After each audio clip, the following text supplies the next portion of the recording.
I was 17 years old the summer I watched my friends play basketball through my bedroom window, while I sat trapped inside, convicted of a crime I did not commit. The sound of the ball bouncing on pavement drifted up to my room like a cruel reminder of the freedom I had lost. My parents believed I had stolen my father's credit card and spent over $4,000 without permission. They did not ask for my side of the story. They did not investigate. They simply locked me away for 3 months, based on the word of my older brother Derek, the golden child who could do no wrong in their eyes. But I knew the truth. I knew exactly who had really taken that card. And I knew that somewhere, somehow, the truth would find its way to the surface. Before I continue with what happened next, let me ask you something. Where are you watching this from? Have you ever been blamed for something you did not do? If this story resonates with you, please hit that like button and subscribe to this channel. And stick around, because what my aunt discovered in that bank statement changed everything. Now let me take you back to where it all began. Growing up, I always lived in Derek's shadow. My brother was 4 years older than me, and from the moment he could walk, he seemed destined for greatness. By the time I was in high school, Derek was finishing his senior year at a prestigious university on a full scholarship for economics. He was captain of the tennis team, maintained a near-perfect grade point average, and my parents never missed an opportunity to mention his achievements to relatives, neighbors, or anyone who would listen. Derek had this way of lighting up a room when he entered. His smile was confident, his words were carefully chosen, and he moved through life like someone who had never known failure. I was different. I was decent at school, pulling mostly B's with the occasional A when I really tried. My passion was basketball, but I was not good enough to make varsity. I was just another kid trying to find his place in the world, constantly measured against the impossible standard Derek had set. My father, Richard, was a civil engineer, a man of precision and logic who valued achievement above all else. My mother, Susan, taught elementary school and had a softer heart, but she always deferred to my father's judgment. The dynamic in our house was clear. Derek was the success story. I was the one still trying to prove myself. Despite the constant comparisons, I actually looked up to Derek. Sure, there was some jealousy mixed in there, I will admit that, honestly. But mostly I admired him. I wanted to be like him one day. Or at least, that was what I thought, before everything fell apart. The first week of June, Derek came home from college for summer break. He announced at dinner that he had landed an internship at a major financial firm downtown, something that would look incredible on his resume. My father beamed with pride. My mother got teary-eyed. I congratulated him, genuinely happy for his success. But over the next few days, I started noticing things that did not quite add up. Derek seemed stressed. He took phone calls at odd hours and would disappear into his room, closing the door firmly behind him. One night around 2 a.m, I woke up thirsty and heard Derek's voice coming from downstairs. I crept to the top of the staircase and listened. His voice was urgent, almost desperate. "I will pay you back. I just need more time." There was a pause. Then, "I know what I owe. I am handling it."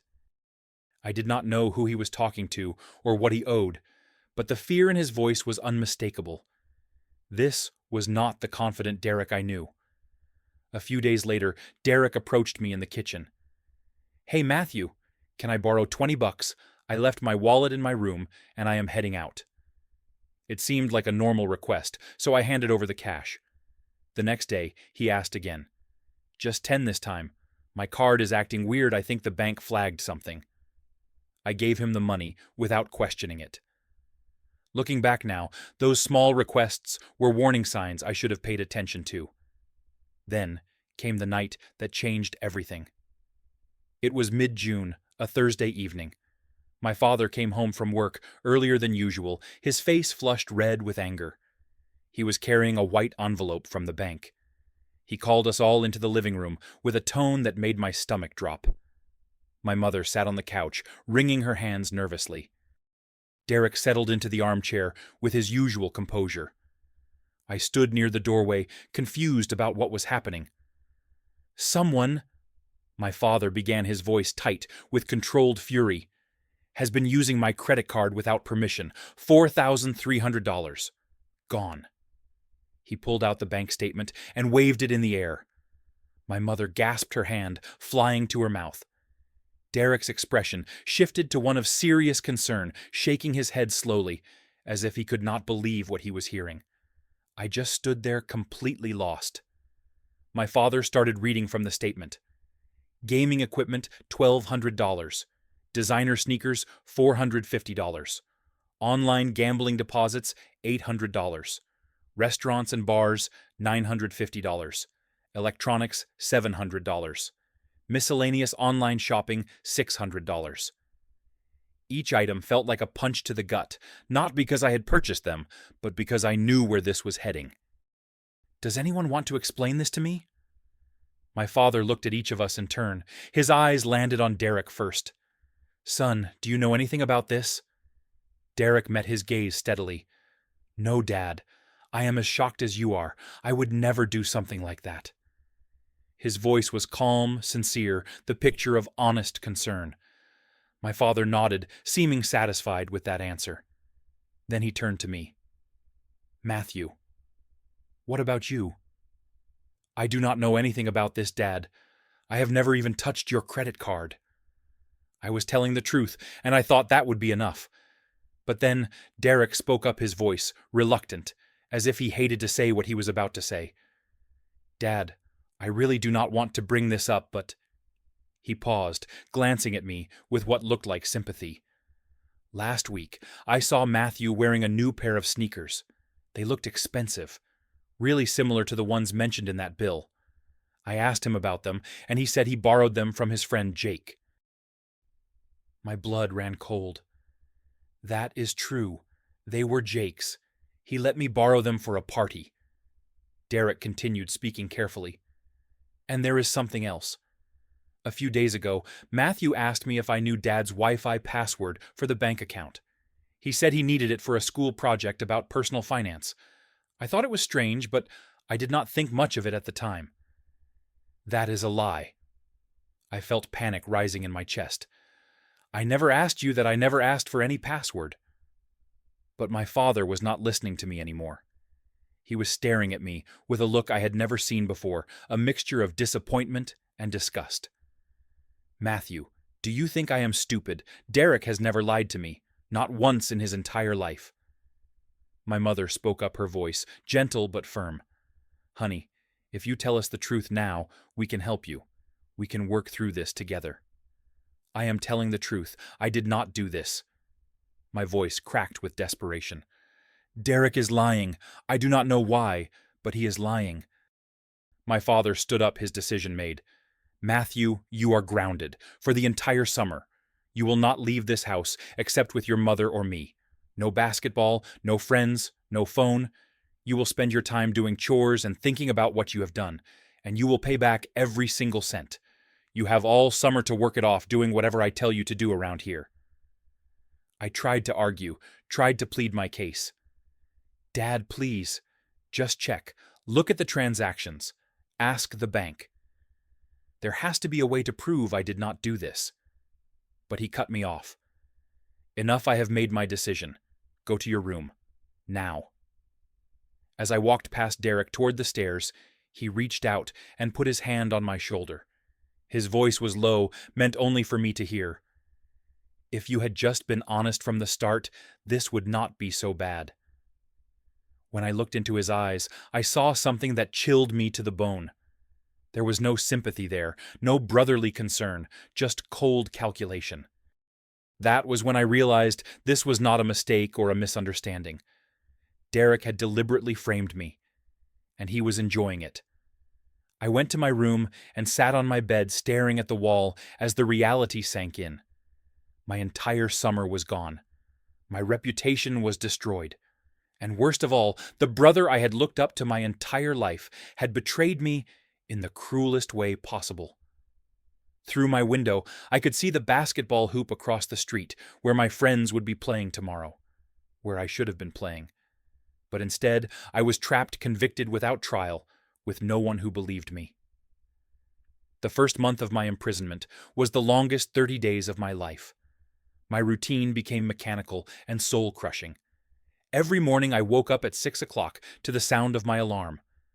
By the time I got downstairs, my father had already left for work, leaving behind a list of chores written in his precise handwriting. Mow the lawn, wash all the windows, clean out the garage, scrub the bathroom floors, vacuum every room, do the laundry. The tasks were endless and exhausting, clearly designed to keep me too busy to think about anything else. But the physical work was not the hardest part. It was the isolation.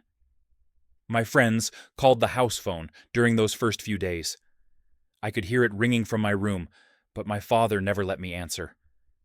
When Jake showed up at the front door one afternoon, I watched from my bedroom window as my father met him outside. I could not hear the conversation, but I saw Jake's face fall, saw the way he looked up at my window with confusion and concern, before walking away slowly.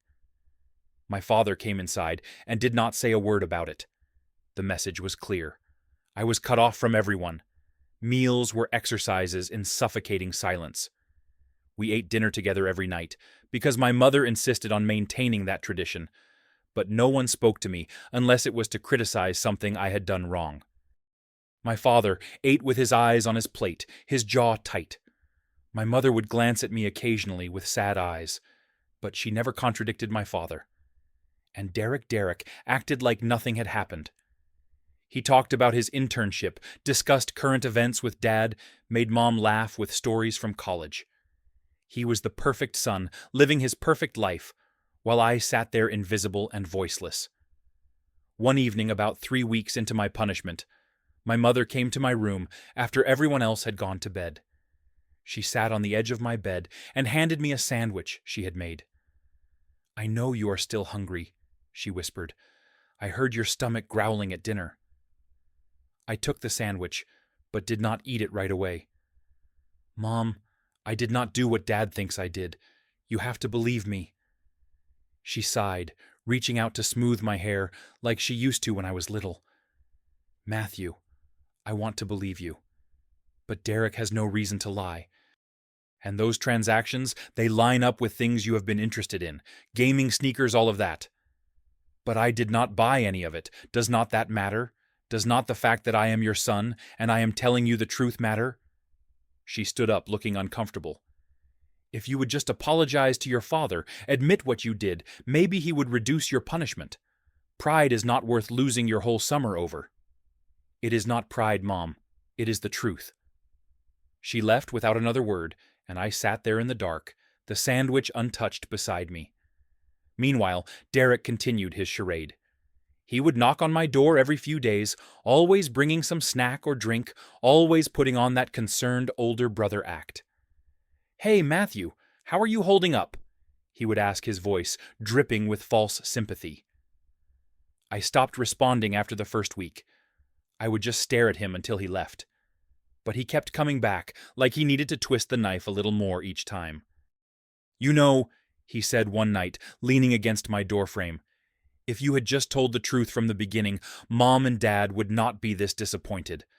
But now you have dug yourself in so deep with the lying that they do not know if they can ever trust you again." I wanted to scream at him, to demand why he was doing this, but I knew it would not matter. Whatever game he was playing, he was winning. Then one night, around 2 a.m, I woke up to the sound of someone stumbling in the hallway. I opened my door quietly and saw Derek weaving unsteadily toward his room, clearly drunk. He bumped into the wall, cursed under his breath, then noticed me watching. For a moment, the mask slipped. He smiled, but it was not the charming smile everyone else saw. It was cruel, almost gleeful. "Life is good, little brother." He slurred his words, running together. "Really good. While you are in here playing martyr, I am out there living my best life." He took a step closer, and I could smell the alcohol on his breath. His voice dropped lower, more focused, despite his intoxication. "And you know what the best part is? You cannot do anything about it. Nobody will believe you. They will always believe me." He laughed quietly, a sound that made my skin crawl. "Because I am Derek. the perfect son. And you are just the screw-up who stole from his own father." That was when I truly understood. This was not just about covering up what he had done. Derek was enjoying my suffering. He liked having power over me, liked watching me squirm. Maybe he had always resented me in some way I never noticed. Or maybe this was just who he really was beneath the polished exterior. Either way, I realized I was dealing with someone far more calculating and cruel than I had ever imagined. But then, in the last week of July, something shifted. My Aunt Patricia called and said she was coming to visit that weekend. Patricia was my father's younger sister, a sharp-minded accountant who had never married and lived alone in an apartment downtown. She had always been kind to me, remembering my birthday with thoughtful gifts, asking about my interests in a way that felt genuine. When my father told me Patricia was coming, I felt the first spark of hope I had experienced in weeks.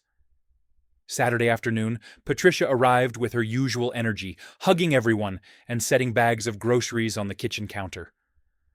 "I thought I would cook dinner for everyone tonight," she announced cheerfully. But when she looked around and did not see me, her smile faded. "Where is Matthew? I want to say hello to my favorite nephew." My father's expression hardened. "Matthew is upstairs. He is being punished." Patricia's eyebrows rose. Punished for what? My father explained the situation in his clinical way, laying out the facts as he saw them. The missing money, the credit card charges, the evidence against me. Patricia listened without interrupting, but I could see her mind working behind her eyes. When my father finished, she said simply, "That does not sound like Matthew." "You would be surprised what people are capable of," my father replied. "Even people you think you know." Patricia did not argue, but she did not agree either. She just nodded slowly and started unpacking groceries. That evening, after dinner, when everyone was settling in to watch television, I heard a soft knock on my door. "Matthew, it is Aunt Patricia. Can I come in?" I opened the door and saw her standing there with genuine concern on her face. The moment I saw that someone actually cared something broke inside me. My eyes filled with tears I had been holding back for weeks. Patricia stepped inside and pulled me into a hug. "Tell me everything," she said quietly. "Every single detail." So I did. I told her about Derek's strange behavior. When he first came home, the desperate phone calls, the requests for money. I told her about the night Dad confronted us, how Derek had planted those seeds of doubt with careful precision. I explained about the sneakers that really were Jake's, about the Wi-Fi password question I never asked. I laid out everything, while Patricia listened intently, occasionally asking clarifying questions. When I finished, she was quiet for a long moment. Then she said, "I believe you, and there is something very wrong with Derek's story." "What do you mean?" "Think about it. If Derek really just happened to notice you had new sneakers and really just happened to remember you asking about a bank password, those are incredibly specific details to recall unless he already knew about the charges. It is like he was prepared with an answer before the question was even asked." She pulled out her phone and made some notes. "I am going to do some digging. I work with financial documents every day. If there is something off about this, I will find it." "What are you going to do?" "Right now, I am going to ask your father for a copy of that bank statement. I will tell him I want to help him report the fraud to the bank, properly get the charges reversed. He will not think anything of it." She stood up, squeezing my shoulder. "Hang in there, Matthew. The truth has a way of coming out. You just have to be patient." For the first time in 6 weeks, I went to sleep that night with something other than despair in my chest. It was not much, just a small flicker. But it was hope. The first week of August brought a heat wave that made the house feel like an oven. But the temperature outside was nothing compared to the pressure building inside our walls. Aunt Patricia had visited twice more since that first weekend, each time asking casual questions that seemed innocent, but were clearly part of some larger investigation. I watched her work with a mixture of admiration and anxiety, terrified that Derek might notice what she was doing. Then came the phone call. It was a Tuesday evening, and we were finishing dinner when Derek's phone rang. He glanced at the screen, and his face went pale. "I need to take this. Work call." He stood up quickly, almost knocking over his chair, and walked out to the backyard. But the kitchen window was open, and sound carried easily on the still summer air. At first, I tried not to listen. But then Derek's voice rose, cracking with stress. "I know what I owe. I am working on it." There was a pause. Then his voice dropped to a frantic whisper that somehow seemed louder than shouting. "My family does not know anything about this. If they find out, I am done. You understand, I am finished." Another pause. 2 weeks. Just give me 2 more weeks. I will have the money, I swear." I glanced at my mother, who had stopped eating and was staring out the window with a troubled expression. My father looked up from his plate, frowning. "Is Derek all right?" my mother asked quietly. "He has been so stressed lately." My father waved it off. "He is handling important work projects. Not like—" He did not finish the sentence, but his eyes flicked to me briefly. Not like me. Not like the son who stole from his own father. But I could see doubt creeping into my mother's expression. For the first time since this nightmare began, she looked like she was questioning the narrative we had all been living with. Derek came back inside a few minutes later, his composure somewhat restored, but his hands still shaking slightly. "Everything okay, son?" my father asked. "Fine, Dad. Just some complicated client stuff." The lie was so smooth, so practiced. I wondered how many times he had lied to us before, and we had simply never noticed. That Saturday, Aunt Patricia arrived earlier than expected. She let herself in with the spare key my parents had given her years ago and found me in the kitchen washing dishes. "Is everyone home?" she asked. "Dad is in the garage. Mom is running errands. Derek is upstairs." She nodded, her expression serious. "Good. We need to talk, all of us. When your mother gets back, I am going to ask for a family meeting." "Did you find something?" "Matthew, I found everything." An hour later, we were all gathered in the living room. My father looked annoyed at having his Saturday interrupted. Derek sat in his usual chair, completely relaxed, probably assuming this was just another family catch-up session. My mother was curious, but not concerned. And I was terrified, my heart pounding so hard I thought everyone could hear it. Aunt Patricia stood in the center of the room, holding a manila folder. "Richard, Susan, Derek, Matthew. Thank you for gathering. I have something important to discuss regarding the credit card situation." My father straightened. "Patricia, we have already dealt with that. Matthew is being punished appropriately." "That is exactly what I want to talk about. Because I do not think Matthew did anything wrong." The room went completely silent. Derek's relaxed posture stiffened just slightly. My father's face flushed. "What are you talking about?" Patricia opened the folder and pulled out several printed pages. "After our last conversation, I asked you for a copy of the bank statement. Remember, you sent it to me, thinking I would help you file a fraud report. Well, I did analyze it, very carefully, and I found some interesting things." She held up the first page. "Let us start with the timeline. Richard, you said these charges happened in June, correct?" "That is right. We discovered them in mid-June."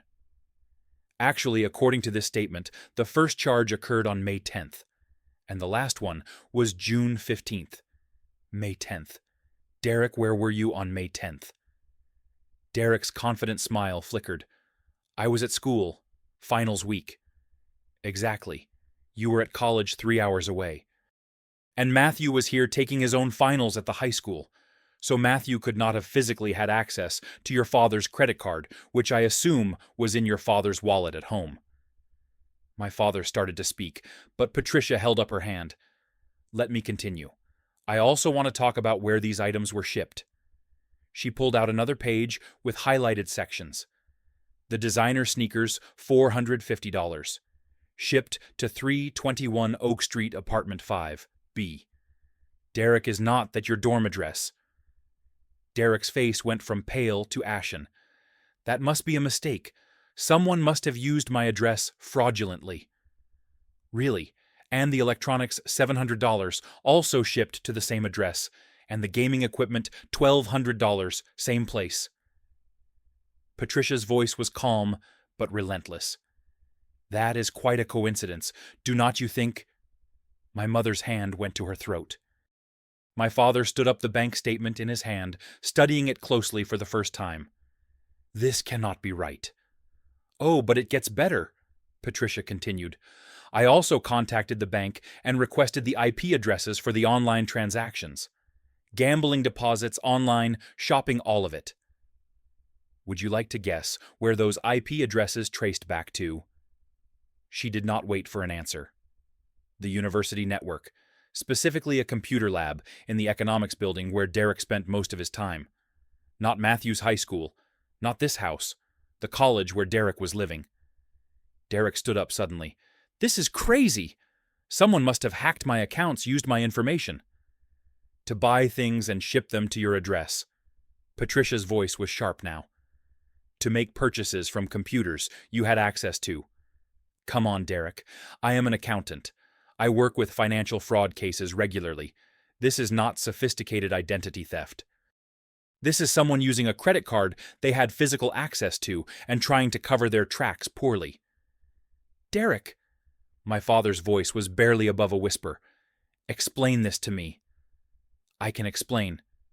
Derek's composure was crumbling. "It is not what it looks like. There was this investment opportunity, and I thought I could make some money and pay Dad back before anyone noticed. But then things went wrong and I panicked." "So you did use my card." "I was going to pay it back. I was going to fix it. And when I discovered the charges, you blamed your brother." My father's voice was rising now, something I had never heard before. True anger directed at his golden child. Derek's defenses collapsed all at once. I did not know what else to do. Everyone expects me to be perfect all the time. I could not let you down. I could not let you see that I messed up. So you destroyed your brother's summer instead." My mother was crying now, looking between Derek and me. "I am sorry." Derek's voice broke. "I have a gambling problem, okay? It started junior year, online poker sports betting. I thought I could win it back. I kept thinking the next hand would fix everything. But I kept losing, and the debt kept growing. I owe over $8,000 to some very bad people. They have been calling, threatening me. When Dad found the charges, I panicked. I knew if you found out about the gambling, about how badly I had screwed up, I would lose everything. The internship I told you about, that is a lie too. I got fired from it 2 weeks in because I showed up drunk." The room was spinning. Every word out of Derek's mouth was another revelation, another lie exposed. My father sat down heavily, his face in his hands. My mother was sobbing, and I just sat there numb, watching my brother's perfect image shatter into a million pieces. Aunt Patricia's voice cut through the chaos. "Derek, when your father asked about the charges, you knew Matthew had borrowed Jake's sneakers. You deliberately twisted that innocent fact into evidence against him. You made up the story about the Wi-Fi password. You calculated exactly how to make your younger brother look guilty to save yourself. Do you have any idea what you have put him through? He has spent 2 months locked in this house, isolated from his friends, treated like a criminal by his own family, for something you did." Derek looked at me for the first time since his confession began. I expected to see remorse, maybe even genuine apology. But what I saw was worse. I saw resentment. Like somehow this was my fault for not taking the fall more gracefully. "I am sorry, Matthew," he said, but the words were hollow.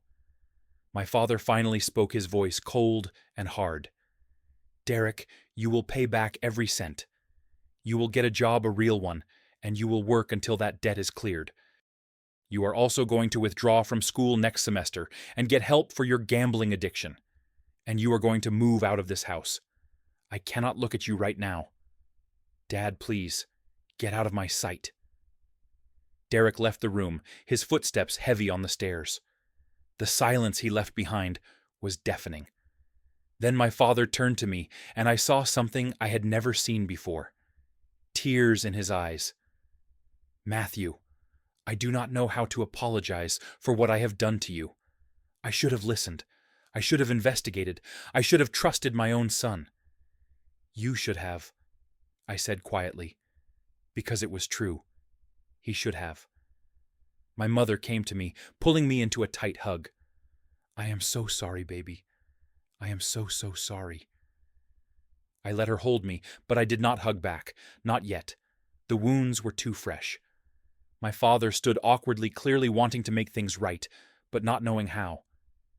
"Your punishment is over effective immediately, and tomorrow we are going to the mall. I am buying you whatever sneakers you want, and a new phone, and you can have your friends over, go play basketball, whatever you want." Material things were not going to fix this, but I nodded anyway. "Thank you." Aunt Patricia caught my eye and gave me a small, sad smile. She had done what she promised. She had found the truth. But we both knew that proving my innocence was not the same as healing from the injustice. That was going to take much, much longer. The weeks after the truth came out were strange. Derek moved out within 3 days, taking his things to a friend's apartment across town. I heard through my mother that he had found work at a warehouse loading trucks on the night shift. She said it like it was tragic, like her golden boy being reduced to manual labor was the real tragedy of this situation. I did not have much sympathy to spare.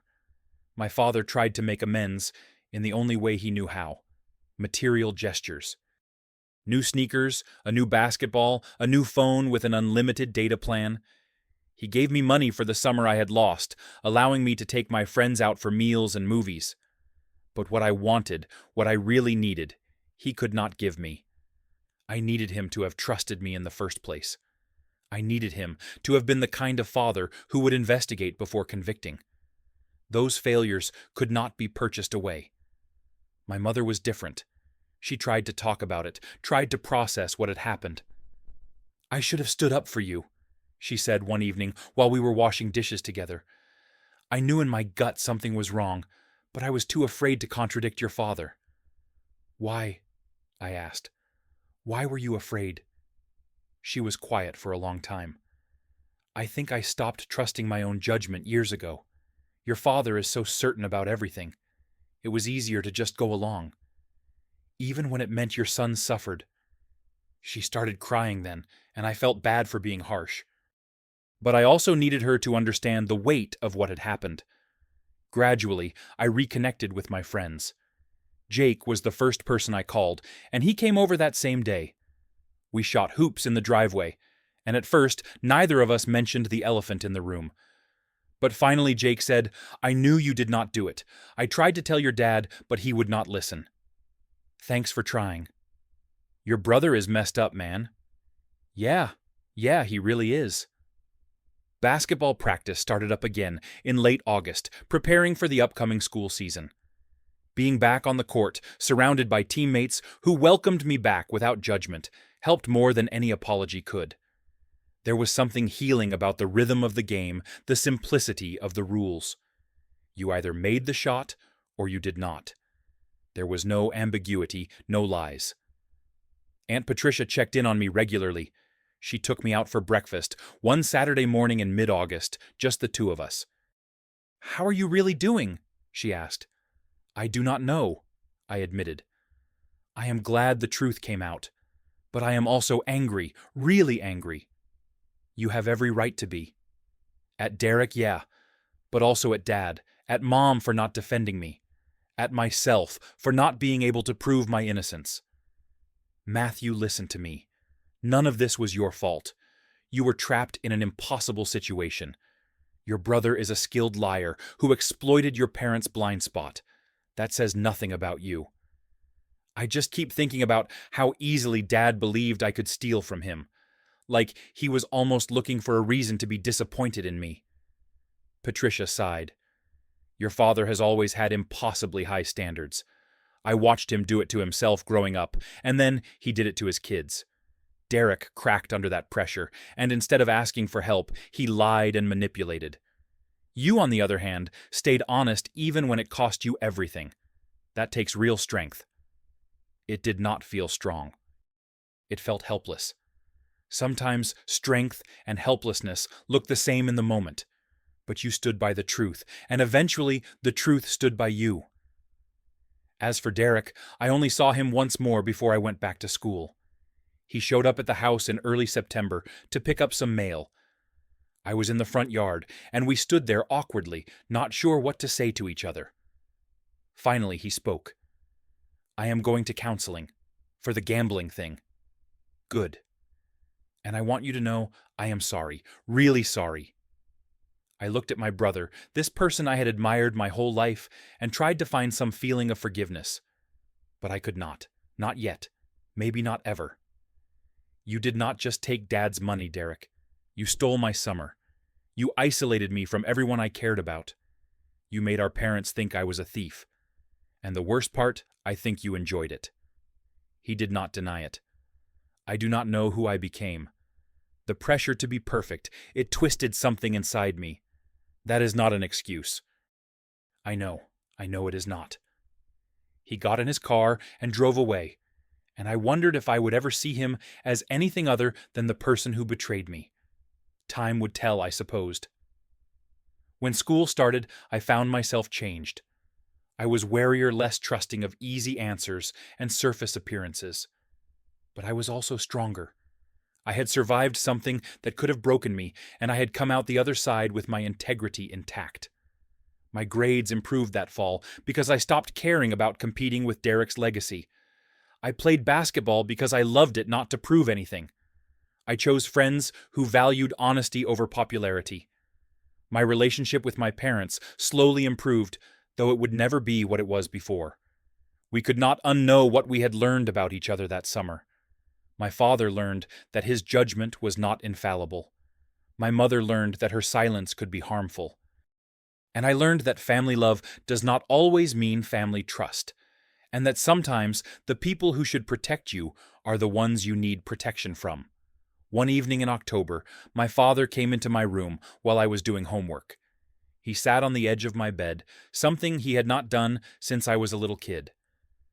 "I have been thinking a lot about what happened," he said. "I realize I can never truly make it right. But I want you to know that I see you differently now. I see your strength, your honesty, the fact that you did not crack, even when everything was against you. That is character, Matthew. Real character. Thanks, Dad. I am proud of you. I should have said that more often, instead of always comparing you to Derek."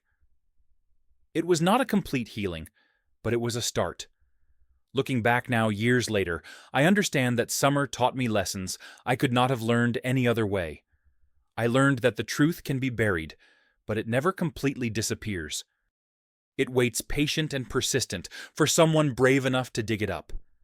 I learned that people are not always who they appear to be, that the shiniest surfaces often hide the deepest cracks. I learned that justice does not always come quickly, but when it comes, it shines brighter than any lie ever told. Most importantly, I learned to trust myself. When everyone around you is telling you that you are wrong, that your truth is a lie, it takes courage to keep believing in yourself. That summer, I found that courage, and I carried it with me into everything that came after. Derek and I never rebuilt our relationship. He eventually finished school, got help for his addiction, and moved across the country for a fresh start. We send polite messages on holidays, but the brotherhood we once had is gone killed by betrayal and buried under too many lies. And I am okay with that. Some bridges once burned are not meant to be rebuilt, but I did forgive my parents eventually. Not because they deserved it necessarily, but because holding on to anger was exhausting. Forgiveness did not mean forgetting. It meant choosing to move forward without letting the past poison my future. My relationship with Aunt Patricia, on the other hand, only grew stronger. She became my mentor, my confidant, the family member I trusted most. She taught me that sometimes the people who save you are not the ones you expect. Sometimes they are the ones quietly watching carefully, listening patiently, waiting for the right moment to act. As I finish telling you this story, I want to leave you with something. The world will tell you that the truth always wins, that justice always prevails. But that is not quite accurate. The truth does not win automatically. It wins when someone fights for it. Justice does not arrive on its own. It comes when someone demands it. That summer, I learned to be my own advocate, to stand firm in my truth, even when I stood alone. And Aunt Patricia taught me that sometimes being an ally means doing the hard work of investigation, of questioning accepted narratives, of refusing to let injustice hide behind comfortable lies. So here is my question for you. Have you ever been wrongly accused? Have you stood by someone when everyone else walked away? Drop your story in the comments below. And if this resonated with you, hit that like button and subscribe to this channel for more real stories about real struggles. Share this video with someone who needs to hear it, someone who has ever felt trapped by circumstances they did not create. Because your support helps these stories reach people who need them most. Thank you for listening to my story. I hope it reminds you that the truth might take time, but it is always worth fighting for. Stay strong, stay honest, and remember that your character is defined not by what people believe about you, but by what you know to be true about yourself. Take care, and I will see you in the next one.